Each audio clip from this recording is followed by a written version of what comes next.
આજની કહેવત હેંઘરો ફરક કામ આવે.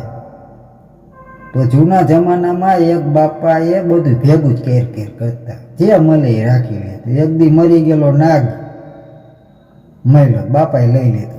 છોકરા ખીજાણા, એ કે તમારા હગવા મરી ગયેલા નાગને તમારે શું કરવો છે? એ કે તમને ન ખબર પડે છોકરા, હેંઘરો હરપે કોક દી કામ આવે. તો એ વાતને ઘણું થયું, બાપાએ મરી ગયા. તો એક દિવસ છોકરાના ઘરે કાંઈક વિધિ કરવાની હતી.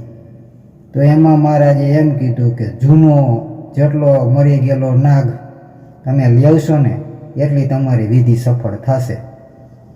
તો છોકરા ગયા, જૂનો મરી ગયેલો નાગ અત્યારે ક્યાંથી કાઢવો? તે નાનાને યાદ આવ્યું છોકરાને. એ કે બાપાએ એકવાર કે નાગ મરી ગયેલો સાપરામાં તે નાખ્યો તો હાલતો મોટા જોવા જાય, ત્યાંથી ગોતી આવ્યા. તેદુની કહેવત પડી કે હેંઘરો ફરક કામ આવે.